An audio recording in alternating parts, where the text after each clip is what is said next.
Hello student, good evening. Drawing classes bye गुड़िया ma'am channel पे आप सभी का स्वागत है। कैसे हो सब? आई होप सब अच्छे होंगे। और एग्जाम के दिन भी नज़दीक आ रहे हैं, ज़्यादा समय नहीं बचा है बच्चों। तो आज हमारा विषय है चित्रकला और अध्याय हमारा 8 है। 8 को हो या फिर एग्जाम के हिसाब से ये इम्पोर्टेंट मॉडल पेपर ही मानो एक छोटा सा, क्योंकि इसमें इससे पहले जो वीडियो मैंने डाला है उसमें 1/2 के जो क्वेश्चन आएंगे वो वाले क्वेश्चन थे। कुछ क्वेश्चन उन्हीं में से बचे हुए वो हैं। और 1.5 मार्क्स का जो आता है, 1.5 अंक का जो क्वेश्चन आता है इसी चैप्टर में से एक क्वेश्चन, उसके लिए भी आज वाली वीडियो में इंपॉर्टेंट क्वेश्चन है, तो उसकी बिल्कुल नहीं कीजिएगा। और नोट्स बनाने बहुत ज़रूरी हैं। पहला मेरा यही उद्देश्य है कि आप लोगों को फ़ायदा हो, तो आप नोट्स बना लीजिए और उन नोट्स में से फिर बार बार रीडिंग लगानी है आपको। ठीक है, एक बार सुनना ज़रूर, क्योंकि मैं थोड़ा सा इसमें समझाने वाली हूँ। वैसे हमने ये चैप्टर, इसकी थ्योरी है वो कर ली है, मेरे चैनल पे आपको मिल जाएगी। और ये छोटे क्वेश्चन है इंपॉर्टेंट, बीच में से मैंने निकाले हैं, थ्योरी के बीच में से निकाले हैं। तो देखिए शुरू करते हैं। यहाँ पे फिल ब्लैंक है। बहुत से लोकप्रिय मूर्तिकला परंपराओं में खालिस्तान मूर्तिकला वह है जो मोम को हटाकर बनाई जाती है। तो इसमें आएगा ढोकरा, खालिस्तान में आएगा ढोकरा, क्योंकि लास्ट ईयर से क्या हुआ है, फिल ब्लैंक है वो लागू हो गए हैं। फिर देखिए, बस्तर के धातु शिल्पकार खालिस्तान कहलाते थे, तो इसमें आएगा गढ़वा कहलाते थे। फिर देखिए, मूर्तियों का देश भर में सर्वाधिक प्रचलित माध्यम खालिस्तान है, जो पकाई हुई मिट्टी होती है। तो पकाई हुई मिट्टियों का जो मूर्तियां बर्तन होते हैं उनको टेराकोटा कहते हैं, तो खालिस्तान में आ जाएगा टेराकोटा। टेराकोटा, ठीक है। मिथिला कलाकार चित्रों में रिक्त स्थान को पसंद नहीं करते थे, खाली स्थानों को पसंद नहीं करते थे। मिथिला चित्रों में, मिथिला पेंटिंग में जो कलाकार काम करते थे, जो भी खाली जगह बच जाती थी उसमें कुछ फूल पत्तियां वगैरह वो बना देते थे, यानी उनको खाली जगह वो बिल्कुल पसंद नहीं होती थी। तो ये 4 मैंने फील ब्लैंक इसमें डाले थे, ये हो गए हैं। नेक्स्ट फिर इसी के क्वेश्चन हैं जो कि 1/2 के हिसाब से ही पूछे जाएंगे। यहाँ तक 10 तक के क्वेश्चन हैं छोटे। 9 और 10 का वैसे 3/4 के हिसाब से क्वेश्चन बनता है, लेकिन मैंने यहाँ पे डाल दिया कि अब तक पूछ लिया जाए 1/2 में कुछ बातें इनमें से भी। तो नेक्स्ट देखिए, ढोकरा मूर्ति क्या है? तो ढोकरा मूर्ति वह है जो मोम को हटाकर बनाई जाती है। ढोकरा मूर्ति वह है जो मोम को हटाकर बनाई जाती है। नेक्स्ट, बस्तर के धातु शिल्पकार क्या कहलाते हैं? तो बस्तर के जो धातुओं से शिल्पों को बनाने वाले जो शिल्पकार हैं वो गढ़वा कहलाते हैं। क्या कहलाते हैं? गढ़वा। नेक्स्ट है, गढ़वा से क्या तात्पर्य है? तो गढ़वा का तात्पर्य होता है आकृतियों का निर्माण करना। ये क्वेश्चन हो गया। नेक्स्ट क्वेश्चन देखते हैं, टेराकोटा क्या है? मैंने अभी आपको बताया कि पकाई हुई मिट्टी टेराकोटा होती है, या पकाई हुई मिट्टी के जो शिल्प होते हैं वो टेराकोटा कहलाते हैं। फड़ चित्रण क्या है? आप अच्छे से जानते होंगे। तो फड़ चित्रण है वो कपड़े पर बनाए जाते हैं, लंबे और क्षैतिज आकृति में चित्र बनाए जाते हैं। ये चीज़ इसकी ध्यान में रखना कि फड़ चित्र में आकृति कैसी होती है, अलग से पूछ लेंगे। मैंने क्वेश्चन भी डाला है लास्ट वीडियो में, लंबे और क्षैतिज आकार के बनते हैं। और ग्रामीण समुदायों के द्वारा लोक देवी देवताओं को सम्मानित करने के लिए कपड़े पर उन लोक देवी देवताओं की गाथाओं को चित्रित करते हैं, जो राजस्थान में भीलवाड़ा के आसपास के क्षेत्र में ज़्यादा होता है। ये भीलवाड़ा शाहपुरा की जो फड़ चित्रण है वो प्रसिद्ध भी हैं। तो ये क्वेश्चन ऐसे हमारा हो जाएगा। जोशी जाति के लोग चित्र बनाते हैं और फड़ चित्रण को गाते भोपा जाति के, जो कि मैंने लास्ट वीडियो में डाल दिए हैं क्वेश्चन। डोकरा ढलाई मूर्ति परंपरा भारत के किन क्षेत्रों में? इंपॉर्टेंट क्वेश्चन है बच्चों, बिल्कुल स्किप मत करोगे इस क्वेश्चन को, बिल्कुल इंपॉर्टेंट है ये, क्योंकि ढोकरा ढलाई मूर्ति परंपरा है वो इस बार इंपॉर्टेंट है। लास्ट ईयर टेराकोटा पूछी थी, इस बार ढोकरा ढलाई का नंबर आ सकता है। तो देखिए, ढोकरा ढलाई मूर्ति बनाने की तकनीक भारत में बस्तर, छत्तीसगढ़, मध्य प्रदेश के कुछ हिस्सों में, उड़ीसा और पश्चिम बंगाल के मिदनापुर क्षेत्रों में प्रचलित है। इंपॉर्टेंट क्वेश्चन है, बिल्कुल ध्यान से पढ़ोगे इसको। नेक्स्ट चलते हैं। नेक्स्ट हमारा होगा, ये आ गए हैं हमारे 1.5 अंक वाले क्वेश्चन। 1.5 अंक वाले क्वेश्चन आ गए हैं। दीर्घ उत्तरीय प्रश्न बोलो या लघुतरात्मक सेकंड बोलो। सिंधु घाटी के लोग किस प्रकार की कलात्मक वस्तुएं बनाते थे? सिंधु घाटी के लोग किस प्रकार की कलात्मक वस्तुएं बनाते थे? तो देखिए, सिंधु घाटी के लोग बर्तन, वस्त्र, आभूषण और धार्मिक अनुष्ठानों या पूजा से संबंधित मूर्तियां बनाते थे। वे लोग अपने घरों की दीवारों और फर्शों को सजाते थे। अपनी बनाई कलाकृतियों को स्थानीय बाजार में बेचने के लिए बहुत सी अन्य कलात्मक वस्तुएं भी वो लोग बनाते थे। तो ये सिंधु घाटी सभ्यता इस चैप्टर में स्टार्टिंग में जो प्राचीन कला है उसमें सबसे पहले सिंधु घाटी सभ्यता का एक एग्जाम्पल ये दिया हुआ है, तो ये मैंने यहाँ पे क्वेश्चन बनाना उचित समझा। फिर देखिए नेक्स्ट, भारत में स्वतंत्रता के पश्चात हस्तकला उद्योग के पुनर्जीवन में किस प्रकार, हस्तकला उद्योग ने पुनर्जीवन में किस प्रकार अपना स्थान बनाया था? स्वतंत्रता के पश्चात हस्तकलाओं का जो उद्योग है उसमें जो पुनर्जीवन यानी उसमें जो बदलाव आया था ना, वो कैसे आया था, क्या सिचुएशन थी, क्यों आना जरूरी हुआ था। तो देखिए, भारत में स्वतंत्रता के पश्चात हस्तकला उद्योग के पुनर्जीवन ने स्थान बनाया। यह क्षेत्र व्यावसायिक उत्पादन के लिए संगठित हो गया, यानी लोगों को व्यवसाय करना है वो जरूरी हो गया था। लगातार चलने वाले प्रयोग से, पीछे से जो प्रयोग चला रहा था कलाकृतियों में, उससे हट करके और स्वतंत्रता के बाद कलाकारों ने एक बेजोड़ एक नई पहचान बनाई। राज्यों और संघ शासित प्रदेशों के बन जाने के साथ ही प्रत्येक राज्य ने अपने बेजोड़ कला स्वरूपों का प्रदर्शन करना शुरू कर दिया और अपने अपने राज्यों की विक्रय की जाने वाली वस्तुओं का उन्होंने क्या किया, उत्पादन किया था। तो ये आप इस तरह से बता दोगे। फिर देखिए, यही वाले दोनों क्वेश्चन हैं जो इंग्लिश मीडियम वालों के लिए हैं, नोट्स बना लेना आप। मैंने हिंदी में इनका एक्सप्लेनेशन कर दिया है, वही बात है। देखिए, रीडिंग करते हैं। वो type of art objects did the Indus valley people make, और सिंधु घाटी सभ्यता के लोग हैं वो किस तरह की कलाकृतियाँ बनाते थे। तो ये देखिए, कलात्मक वस्तुएं, objects, the people of the Indus valley made utensils and clothes, made ornaments and made sculptures related to religious rituals or worship. They used to decorate the walls and floors of their houses, and they also made many other artistic items to sell their artifacts in the local market. वही वाली बात है कि ये लोग क्या क्या बर्तन बनाते, कपड़े बनाते थे, गहने बनाते थे और मूर्तियाँ बनाते थे, धार्मिक मूर्तियाँ बनाते थे पूजा के लिए। और ये लोग अपने घरों को, दीवारों को, फ्लोर फर्श को सजाने के लिए इस तरह के सजावटी आइटम और स्थानीय मार्केट में इन चीज़ों को बेचने के लिए भी ये कलाकृतियाँ बनाते थे। नेक्स्ट वाला क्वेश्चन है हमारा, वही दूसरा क्वेश्चन है, how has India made a place in the revival of handicraft industry after independence. तो स्वतंत्रता के बाद कैसे पुनर्जीवन हुआ था कला का, वही वाला क्वेश्चन पूछा है। तो हम थोड़ा सा इसको भी रीड करते हैं।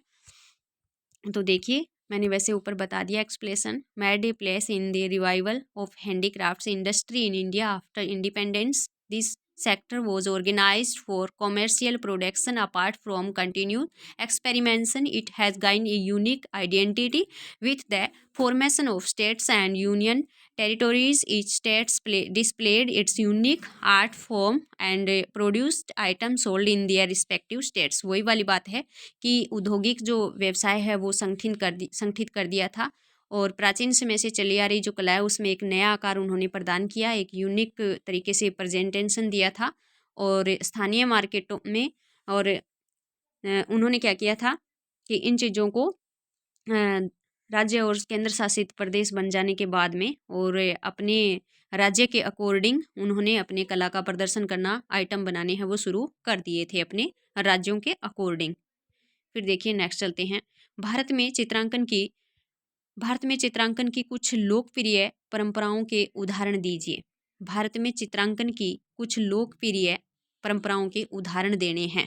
तो देखिए, give examples of some popular traditions of painting in India. Bharat की कुछ लोकप्रिय परंपराओं के उदाहरण देने हैं। तो देखिए, कौन कौन सी हैं। भारत में चित्रांकन की बहुत सी लोकप्रिय परंपराएं हैं, जैसे बिहार के मिथिला चित्र या मधुबनी चित्र। मिथिला चित्रों का दूसरा नाम ही मधुबनी चित्र है बच्चों।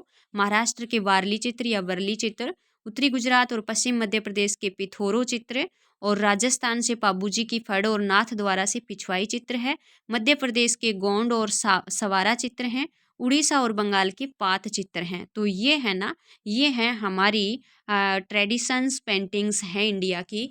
प्राचीन जो चित्रांकन है, चित्र पद्धतियाँ हैं भारत की, वो हैं कौन सी जगह पर कौन सी है। जैसे बिहार में मिथिला या मधुबनी है, महाराष्ट्र में वर्ली है, गुजरात पश्चिम मध्य प्रदेश के पिथौरो चित्र हैं, राजस्थान से पाबूजी की फड़ और नाथद्वारा से पिछवाई पेंटिंग है राजस्थान में ही, मध्य प्रदेश के गोंड और सवारा चित्र हैं, उड़ीसा और बंगाल के पात चित्र हैं। ये इसके उदाहरण पूछे गए हैं। तो देखिए, इसी का इंग्लिश मीडियम वालों के लिए तो यही वाला क्वेश्चन देखते हैं।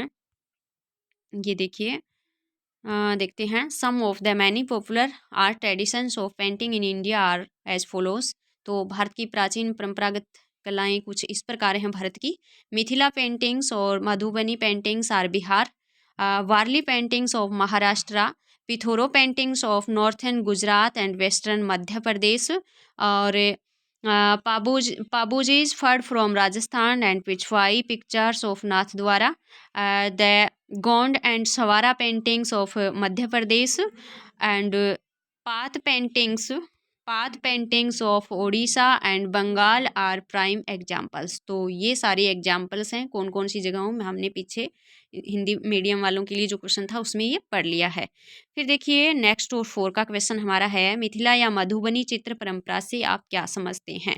ठीक है, what do you understand by Mithila और मधुबनी पेंटिंग्स ट्रेडिशन। तो मिथिला और मधुबनी चित्र परंपरा से आप क्या समझते हैं। हिंदी मीडियम इंग्लिश मीडियम दोनों के लिए हैं, दोनों प्रकार के माध्यम को इससे फायदा होने वाला है। तो देखिए मिथिला चित्रकला के बारे में पूछा है। मिथिला चित्रकला का नाम मिथिला से निकला है। मिथिला एक नगरी थी उस समय, मिथिला से निकला है जो सीता की जन्मभूमि, सीता माता की जन्मभूमि है। और इसे मधुबनी चित्र परंपरा भी कहा जाता है। ऐसा माना जाता है कि सैकड़ों वर्षों से इस क्षेत्र में रहने वाली स्त्रियां किसी समारोह के अवसर के लिए, विशेष रूप से शादी के समारोह के लिए, मिट्टी से बने हुए मकानों की दीवारों पर रंगों से भरी हुई आकृतियां बनाती थी। इस क्षेत्र के लोग राम और सीता के विवाह के समय से मिथिला कला का उद्भव मानते हैं। तो मिथिला कला के बारे में हमने वैसे पढ़ा है, मेरे पीछे के जो वीडियो हैं मिल जाएगा, उसमें विस्तार से हमने पढ़ा है। लेकिन यहाँ पर 1.5 अंक का प्रश्न पूछेंगे तो हमें शब्द सीमा 40 रखनी है।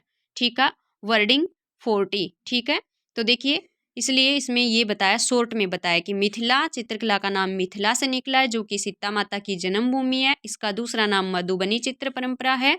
और सैकड़ों वर्षों से इस क्षेत्र की जो स्त्रियां हैं वो किसी समारोह है, विशेष रूप से शादी के समारोह में, अपने कच्चे घरों में मिट्टी की दीवारों पर रंगों से आकृतियां बनाती थी।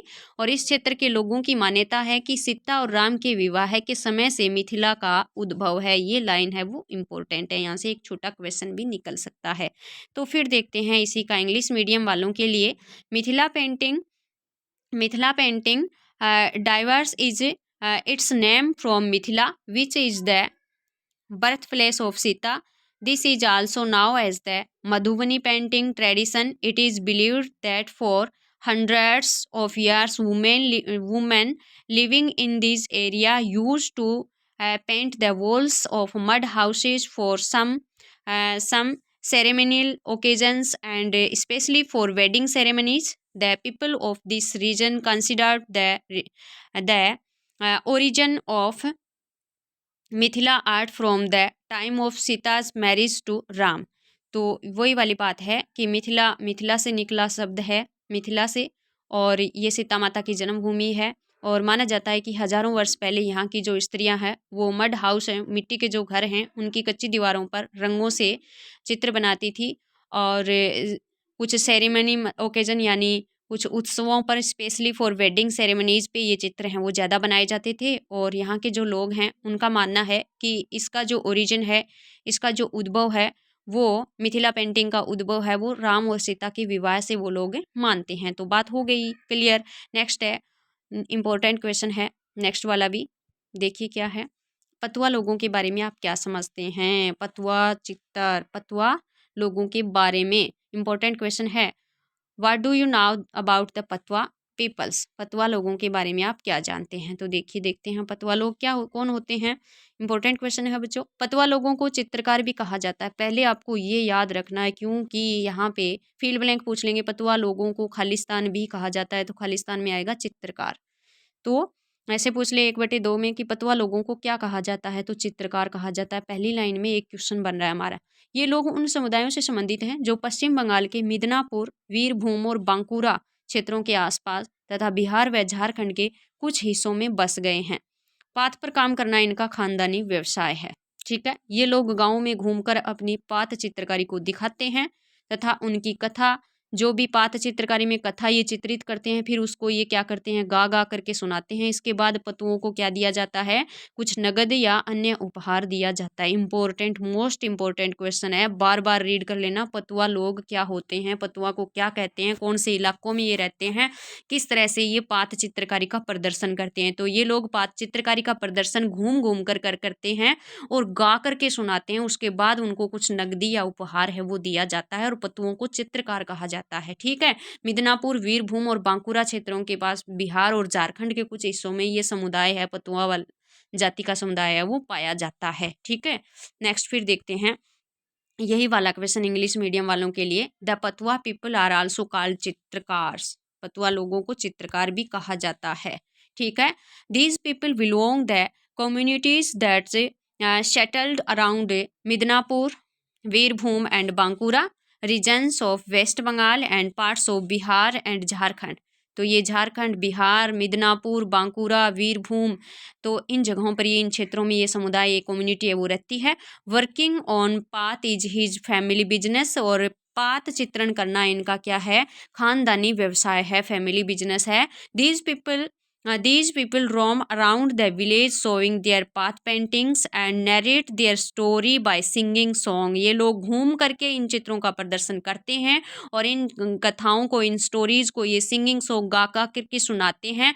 आफ्टर दीज कैश और other gifts are given to the Patwas, और उसके बाद पतुओं को क्या मिलते हैं, कुछ कैश मिलता है, नगद मिलता है और कुछ गिफ्ट्स हैं वो मिलते हैं। तो ये इस तरह से इंग्लिश मीडियम वालों के लिए हो गया।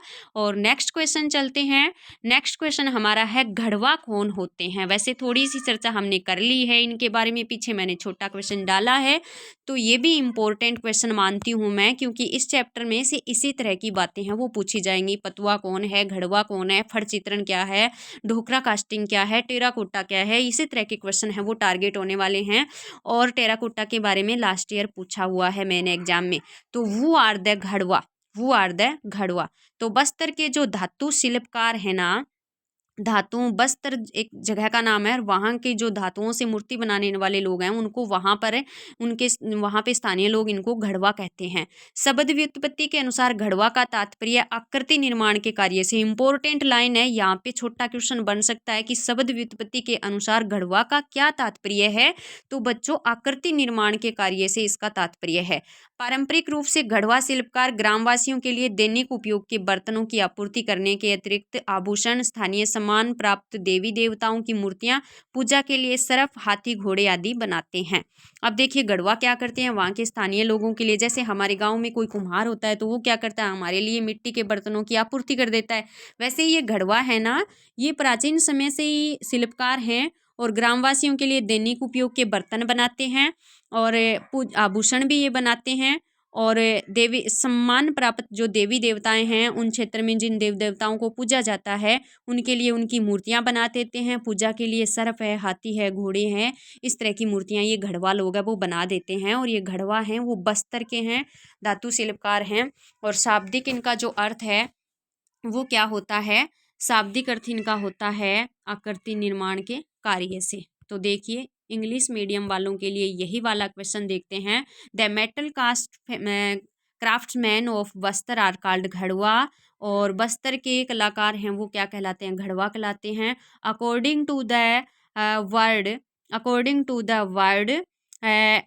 Word एटिमोनोलॉजी, घड़वा refresh to the act of making A shape. तो घड़वा का जो आकृति निर्माण का इनका अर्थ निकलता है, आकृति निर्माण। घड़वा का शाब्दिक अर्थ है आकृति निर्माण। Traditionally potters make jewellery, potters make jewellery, idols of locally revered deities, snakes, elephants, horse, etc. तो मैंने बताया कि ये क्या करते थे, ट्रेडिशनली परंपरागत रूप से ये बर्तन बनाते थे लोगों के लिए, ज्वेलरी बनाते थे, आइडल्स मूर्तियाँ बनाते थे स्थानीय लोगों के लिए, और रिवर डाइटिस मतलब सम्मानित जो देवी देवता हैं उनकी मूर्तियाँ बनाते थे पूजा के लिए, snake, elephant, horse, etc for worship, पूजा के लिए इस तरह की आकृतियाँ ये लोग बनाते थे। Apart from supplying utensils of daily use to the villagers, और ये बात होगी कि लोगों को डेली यूज के बर्तन लोगों के लिए ही लोग बनाते थे, यूटेंसिल्स बर्तन। ठीक है, फिर नेक्स्ट क्वेश्चन पे चलते हैं। भारत के किन किन क्षेत्रों में टेराकोटा की मूर्तियां बनाई जाती है, भारत के किन किन क्षेत्रों में टेराकोटा की मूर्तियां, पकाई हुई मिट्टी की मूर्तियां बनाई जाती है। तो in which regions of India terracotta idols are made. तो ये वाला क्वेश्चन है। तो देखिए मणिपुर, असम, इंपॉर्टेंट क्वेश्चन है बच्चों। मणिपुर, असम, कच्छ, उत्तर भारत की पहाड़ियाँ, तमिलनाडु, गंगा का मैदान, मध्य भारत आदि। भारत के लगभग सभी क्षेत्रों के लोगों के द्वारा टेराकोटा की अलग अलग प्रकार की मूर्तियां बनाई जाती है। भारत में लगभग सभी क्षेत्रों में टेराकोटा की मूर्तियां हैं वो काम में ली जाती है। जैसे हम पानी के जो मटके हैं तो ये टेराकोटा में आते हैं क्योंकि पकाई मिट्टी से बनते हैं ये। तो भारत के लगभग सभी क्षेत्रों में टेराकोटा की मूर्तियों को काम में लिया जाता है। तो देखिए मणिपुर, असम, इंग्लिश मीडियम वालों के लिए Manipur, Assam, Kutch hills of north India, Tamil Nadu और gangetic plain, central India etc. तो इन जगहों पर इनका different types of terracotta sculptures are made by people from almost of regions of India.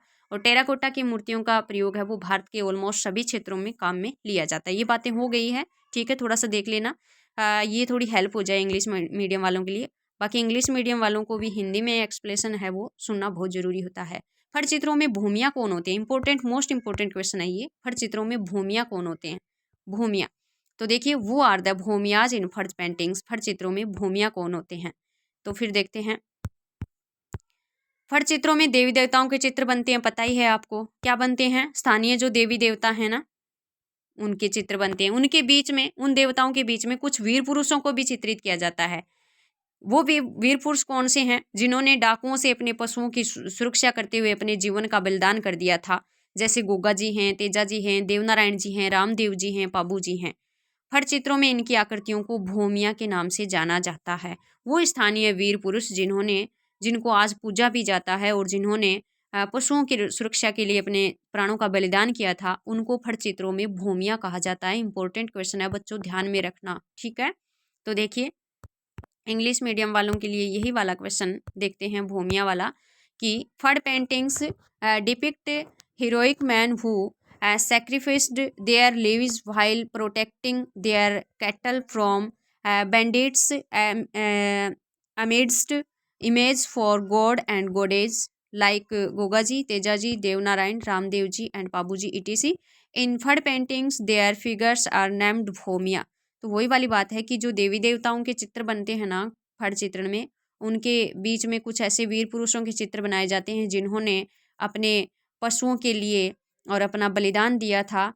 तो जैसे गोगा जी है, तेजा जी है, देवनारायण जी है, रामदेव जी है, पाबू जी है। तो इन वीर पुरुषों को क्या कहते हैं? भूमिया कहते हैं, ठीक है। देवी देवताओं के बीच में जिन वीर पुरुषों की आकृतियां बनाई जाती है फट चित्रों में, उनको क्या कहते हैं? भूमिया कहते हैं, ठीक है। ये वाला भी हो गया है।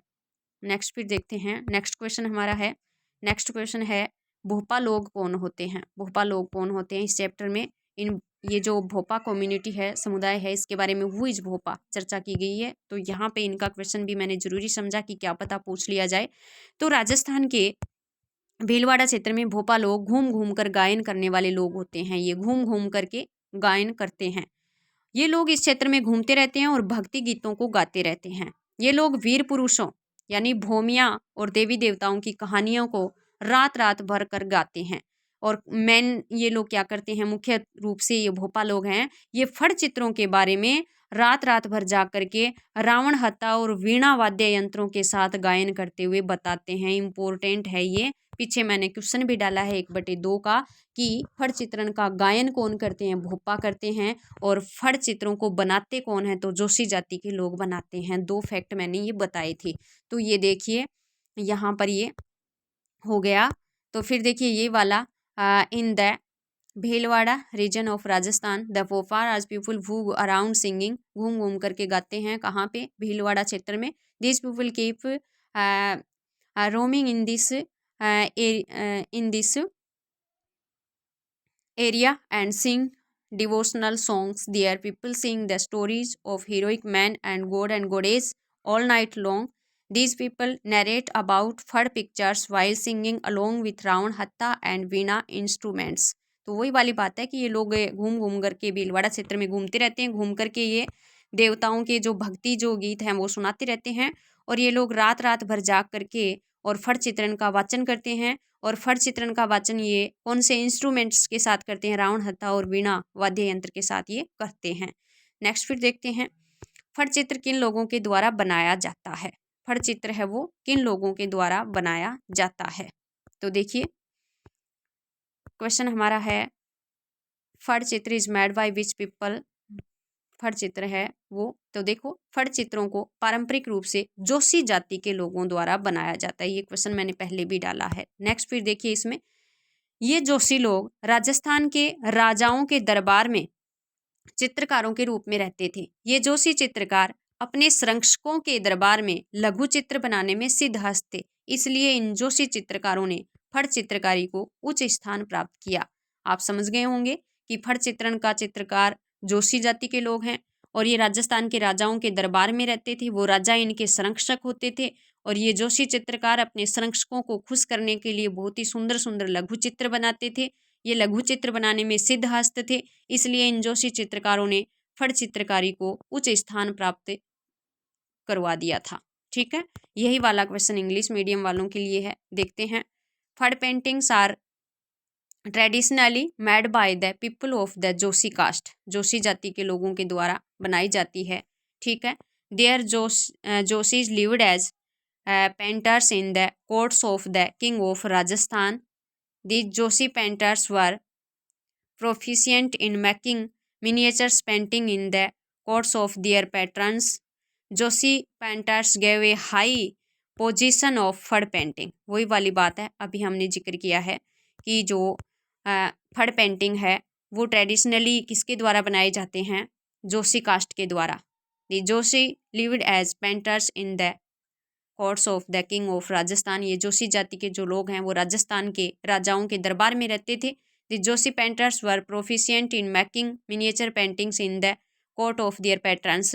और ये अपने संरक्षकों के दरबार में, राजाओं के दरबार में, और ये क्या करते थे, लघु चित्र, मिनिएचर होते हैं, लघु पेंटिंग बनाने में ये सिद्धहस्त थे। और जोशी पेंटर्स ने क्या किया था, हाई पोजीशन दी थी फड़ पेंटिंग को, उच्च स्थान दिलवाया था जोशी जाति ने। तो यहाँ छोटा क्वेश्चन मैंने बताया कि चित्र कौन बनाते थे फड़ चित्रों के, तो जोशी जाति के लोग, और इनका वाचन कौन करते हैं, तो भोपा जाति के लोग। नेक्स्ट फिर देखते हैं, नेक्स्ट और नहीं है क्वेश्चन, इतने ही हैं। ये क्वेश्चन हो गए हैं हमारे। इन्हीं क्वेश्चन में से आपके 1.5 अंक के जो क्वेश्चन हैं वो सारे हो जाएंगे। एक ही क्वेश्चन पूछा जाएगा इन्हीं में से। आई होप इन्हीं में से वो क्वेश्चन आपको मिलने वाला है, क्योंकि जो भी इम्पोर्टेंट चीज़, इम्पोर्टेंट जानकारी इस लेसन की है उससे संबंधित मैंने ये सारे क्वेश्चन बनाए हैं। और 1/2 के क्वेश्चन हैं वो कल वाली वीडियो में से और आज वाली वीडियो में से आपको मिल जाएंगे। तो आपके 2.5 अंक हैं वो क्लियर होने वाले हैं इसी चैप्टर से। और नेक्स्ट मैं आपको ब्लूप्रिंट के हिसाब से मॉडल पेपर है वो प्रोवाइड करवाने वाली हूँ। तो मेरा उद्देश्य है बच्चों आपके समझ में आए, आपको सुनना है अच्छे से, आपको देखना है अच्छे से, आपको नोट्स बनाने हैं। उसके बाद आप अपने नोट्स से पढ़ लेना चाहे और आपको लगे कि हमारे लिए अच्छी मेहनत है, इस तरह के क्वेश्चन हमें कहीं नहीं मिले हैं, तो आप मेरे चैनल को लाइक डन कर दोगे, कमेंट करके बताना आपको अच्छा लगा हो तो, ताकि मैं भी थोड़ा सा और मोटिवेट हूँ और अच्छी आपके लिए मेहनत करूँ। और वॉच करना है आपको और सब्सक्राइब भी करना है अगर आपने नहीं किया है तो। धन्यवाद।